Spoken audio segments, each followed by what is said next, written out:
Have you ever had just too much free time? Have you ever spent that free time playing cheap anime games on Steam? No? Just me? Oh. Well, too bad. That's what we're talking about today. The first game I tried out was called Magical Diary. The game looks so anime that it hurts. Giant eyes, colored hair, somewhat disproportionate body sizes. You know, anime for beginners. The first thing the game has you do is create a character, and, fitting the theme of the game, I made my character as anime as possible. Now, what do I name this beautiful creature? I got it. Segway. Maruuuuuu Segway. And she is not leaving this magical school until she bangs somebody. Oh yeah, I forgot to mention that there's a magical school. Essentially, this is just an anime Harry Potter dating sim. You got your bootleg Hogwarts, your bootleg Mudbloods, and your bootleg Professor Snapple. And, since it's a dating sim, your possible options include your two lesbian roommates, it's just a prank, bro, Professor Snapple himself, a smoking hot demon, and some weird bonus person I never actually saw in-game. But, compared to Maruuuuuu, these fools are nothing! The story starts off with a small bit of backstory, and then Maruuuuuu arrives at the school. She accidentally bumps into Professor Snapple, who goes, "Minus 10 points for Gryffindor," and then just leaves. You then also meet your two lesbian roommates for the year. After that, you're allowed to pick your classes for the week. Each class focuses on a different kind of magic, and after Maruuuuuu gets enough skill in one of the categories, she learns a new spell. You can also study to gain more mana, or work out to gain more health. Now you may be asking yourself, well, what does this have to do with anything? Well, my curious little mugling, every so often you're required to take an exam, which involves solving a first-person dungeon puzzle, because nothing gets me in a romantic mood more than an FPS dungeon puzzle. Please recall the fantastical magic spells I mentioned earlier. Most of them are useless, but you don't usually know that until you try them, which wastes your mana. Chances are you'll be save scumming if you want to pass. However, there isn't just one solution to each dungeon. There can actually be several if you're creative. And some of the dungeons even have special conditions that net you bonus points if you do them. You did it, man. Congratulations. If you pass, you get merits. If you fail, you get demerits. It's a pretty simple concept, but it was a nice break from the normal dating sim style. Phew. Well, now we actually have the mechanics and background aside, let's talk about what actually happens story-wise. Basically, the idea is that poor Maruuuuuu is just trying to pass her classes. She doesn't really care about relationships, but they just kind of happen, and meanwhile she has school as her main focus in life. I can't really blame her though. Why look for a lover when you have looks this good? I relate to Maruuuuuu with more than just her astonishing beauty. I kind of wanted to date this adorable furry, but the game wouldn't let me, so I just decided to go after the demon. I mean, he's the biggest person on the title screen, so he's the main root, I guess. Maruuuuuu's roommate, her roommate's brother, and several other people all tell her not to date the sexy demon because he's a heartbreaker. Someone even tells her that people get hurt or expelled around them as well. But they are nothing on the title screen compared to the fancy demon man, so who cares? And so, Maruuuuuu, being the least intelligent person in the school, calls them all haters and keeps on dating Mr. Satan. Well, guess what, Maruuuuuu? You done goofed. Demon Boy over here called you into the gym one night and says that in order for him to stay alive, someone needs to give him air soul. Maruuuuuu is all like, "Yeah, sure, whatever you say, Mr. Studbo." Joke's on her though, cause he steals her life essence. Look at you, Damien. I thought we had something special here. I played a wizard game with you once. You fed me some kind of weird wizard food thing. We even went to a mall and some girl called you a scumbag while I just listened. Does that not count for anything? Thankfully, one of the teachers suspected him and followed him to the gym, so she stops her husbanda from actually going through with killing Maruuuuuu. Thanks for waiting until it was too late to actually do anything, even though you knew this guy was already a shifty salamander. This game is surprisingly accurate in its portrayal of teachers. All that's missing is saying that was Maruuuuu's fault because of how she was dressed. Also, that blue son of a mandrake actually took away some of my stats. Dude, that's not cool. Like, I actually need those to complete the game. To the other characters' credit though, everyone's actually really supportive of her. No one really explicitly blames Maruuuuuu, and instead offer to comfort her whenever she wants. You know, like friends actually should in these kinds of situations. One poorly executed segue. Later, Maruuuuuu tries to just move on with her life, but one love letter later and these two nutjobs are back together. Is this Stockholm Syndrome? I think it might be. Let me just look this up here. Yep, right there. There's a picture of Mario right under Stockholm Syndrome. Too real, Magical Diary. Too real. You know what? Screw it. It's an anime game that fetishizes fantasy-styled abuse. We're going all the way. Maruuuuuu and the horrible example of a living being secretly correspond with each other and then eventually dance together. And then the game ends. Well, that was something. I feel like I've talked about this game long enough. I do just want to add that I am astounded by the amount of choices and events this game has. Like, there's actually a lot of replay potential here. It's kind of amazing that this has more lasting consequences than, say, The Walking Dead. Lee dies no matter what, but at least Maru can date whoever she wants. Speaking of a wide multitude of choices, that brings me to my next game, the ironically titled Long Live the Queen. While most anime games just involve finding a hot boy or girl to go out with, Long Live the Queen takes a different approach. In this game, your goal is to just survive. At its very core, it's just a cutesy Game of Thrones. Politics, betrayal, death, and of course, anime. The perfect combination. At the title screen, we're greeted with a pink-haired anime girl, along with the tune of My Country 'Tis of Thee. Off to an amazing start, frankly. This is gonna be an experience.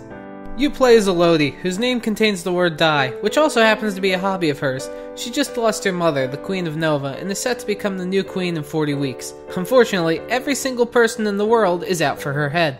Each week, Elodie can be trained in a specific skill, and how much she learns depends on her current mood. These skills are used towards skill checks, which affect how well or poorly Elodie handles a specific situation. For example, she can either pass the check and mention she's engaged, or cause a neighboring nation to declare war. So, yeah, your checks are important. While the initial few weeks usually go by uneventfully, the story gradually branches out into some radically different paths. There are some events, such as a ball, land dispute, and invasion, that occur regardless, but a lot of seemingly minor choices may have a pretty large ripple effect. Like, maybe promoting a single person to a royal position stops both multiple assassination attempts and a civil war. Elodie can also choose to embrace or reject magic in her life.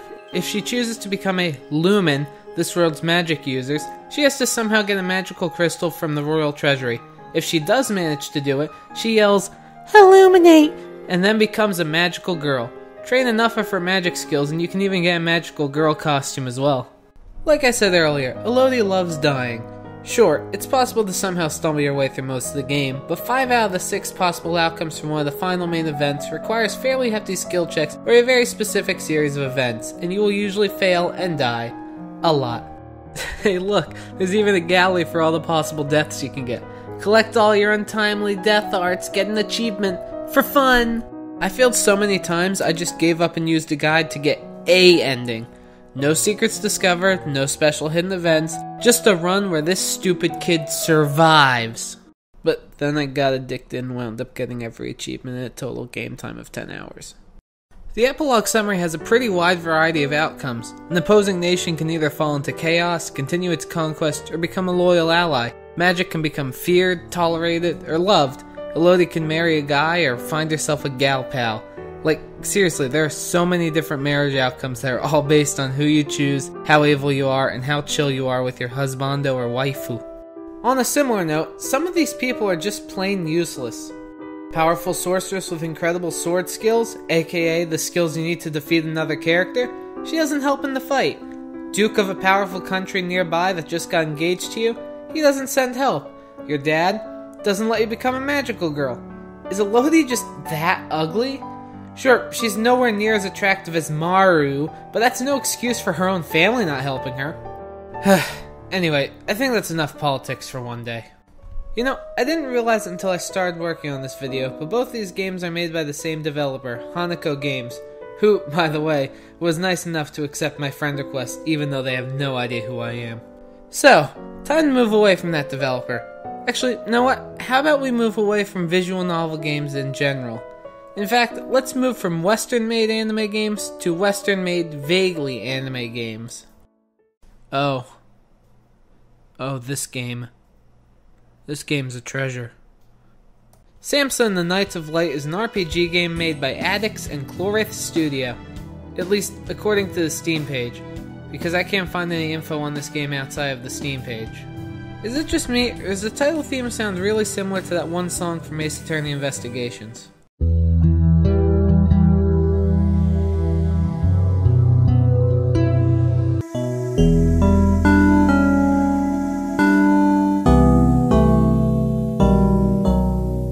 In this game, you take the role of a demon named Samsa.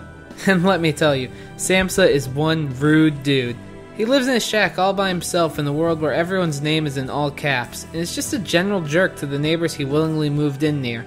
I also think he might be related to that stud muffin from Magical Diary.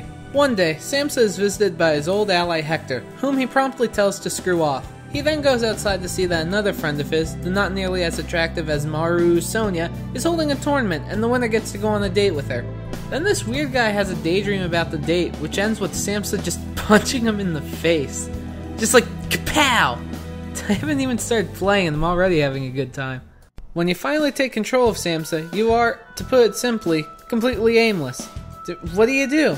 I mean, in your home you can play some games, read some comics, and do some chores. You can also recruit Boris, who is severely underappreciated by Samsa. I mean, come on man, Boris is awesome! You can also recruit some random gunman, your scary looking demon friend, and a scary looking stripper lady. But they don't matter because you recruit much stronger guys later. And there aren't even many battles that you can use party members for. The only real reason you recruit people is to date the girls. Yeah, you go on dates with them, and at the end of the game, you pick one of them to marry, which may or may not work depending on how much you chose the right conversation topics.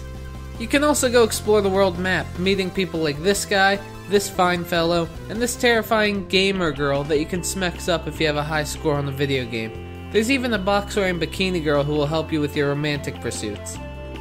Sure, why not? Let's roll with it. After a while of just wandering around, I remember that the text I skimmed over in the beginning told me to go to bed when I was done with the day. During the night, Samsa will either experience a nightmare, a nighttime visit from one of his lady friends, or it'll cut away to Hector shenanigans. But enough about Hector trying to learn the truth about the death of his and Samsa's best friend. We need to focus on the real plot here. Samsa's love quest. Yes, while Hector is discovering forbidden secrets and enacting an elaborate scheme to discover the reason for the death of his friend and partner Robin, Samsa is doing, well, anything female. Welcome back to dating sim territory again, I guess. You've got the girls I mentioned earlier, Thief McNearly Naked, Demon Lady, Former Slave, Girl that actually dresses modestly, and a furry freak of nature. She won't stop staring at me. Hey guys, did you know that Samsa is the epitome of comedy? I mean, just look at how hip and cool all of these jokes are. Did I say jokes? Because I meant memes! Samsa uses outdated memes! It's only the dankest for Samsa! Just end me! Let me die! There's also this one night section where Hector asks Samsa to get special materials to heal the sick king. What king? Well, he must be the king of No One Cares Land because he's never mentioned again.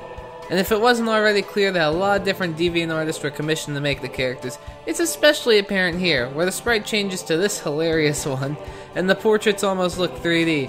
And as soon as it comes, it's gone, never to be mentioned again. Around the halfway point, you can go to Sonia's tournament. It starts with the guy from the prologue trying to beat her. I mean, look at this guy, he's the best character in the game. And then Sonia proceeds to beat the hell out of him. And then Samsa beats the hell out of her. And instead of dating the winner as promised, she promptly tells Samsa to get out of her face. However, outside of Samsa's insatiable lust for females, he also has to deal with monsters that attack the land. You know, I agree with Samsa. Why aren't the Knights of Light actually doing their job and saving people's lives? Alright, they're too busy fighting each other and holding tournaments to date them. Know what these monsters are called? Holocausts. Yes, the genocide of the Jewish people during World War II. Sure, while it has another definition as the mass destruction and slaughter of people, you're probably going to instantly jump to the connection of Nazi Germany. I mean, you really couldn't have chosen a better word, Samsa? All it takes is just a quick Google search to know why that's a horrible idea. Also, while we're on the topic of how absurd and vaguely offensive this game is, all of the healing items and whatever this is are advertisements from sponsors. People actually sponsored a game in where the common enemies are called Holocaust. What kind of world do I live in? Near the end of the game, Hector and his palios learn that their elder was the one who got Robin killed, and not Samsa. Then they go fight the demon god, who controls the Holocausts or something, I guess? I don't really know, they never actually talk about the lore at all. They defeat the demon god, and then we get free reign of the characters again. It's at this point you could go on more dates to marry a chosen waifu, or gather the rest of the playable characters. Wow, look at all these people I don't care about. Finally, Samsa departs for the final battle. An achievement said to bring Boris along, so I did. It's probably just some kind of challenge mode where you basically just lose one of your characters to the fight since Boris is so weak. Now, you may be thinking to yourself, wait, didn't we just defeat the demon god? You know, the main villain? Well, who's left to beat then? Well, my inquisitive young companion, the horrible, terrifying final boss of the game is... this guy. Some random dude with a dumb haircut. Kill him. Oh my god, Boris is a beast! He just becomes Samsa but 20 times stronger. And I got an achievement too, yay! You defeat the rando Deuterino and Samsa proclaims himself the new demon god. Because apparently he's a descendant from it, I think. And Boris stole Samsa and gave him to the Elder who eventually betrayed Samsa, which sets the game's plot into motion, maybe? You know, it would help if this game gave some context and lore. You know what? Game's almost over. I don't care. Just end it. Boris then talks to Robin in heaven and gives an epilogue for all the party members he recruited. Wait, Sonia had a magic spell placed on her? And that thing's a scar? And the librarian's a good politician, I guess? And the barkeep was a skirt chaser? You know, these character epilogues work in games like Fire Emblem because you've come to know the characters, and for the most part the endings make sense with them and give them some kind of closure. This game doesn't do that. The closest it comes is saying that the guy who betrayed Samsa was arrested. That's the only relevant detail here, and it's a side note. After that, you can choose one of the females to marry. As long as their date points are high enough and you've had a successful night date, Samsa will marry them. You also get some lewd credit art. If you fail to marry them, however, you get more memes! To make sure I got enough footage of the game, and because I had nothing better to do with my life, I went back to marry each of the girls. However, in order to do that, you have to beat the final boss each time. It got to the point where I was just doing this.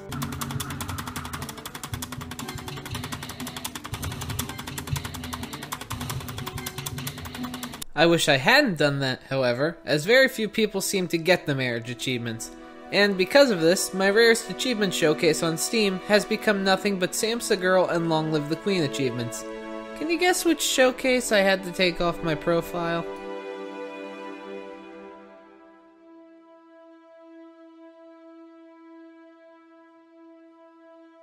Well, that's enough anime for one day. You know, after playing these, I feel enlightened. Like I've seen the other side. It's located in Elodie's magical girl transformation, Sonia's personality, and Maruuuuu's beautiful, beautiful eyes. I know the answer now. Western anime is weird.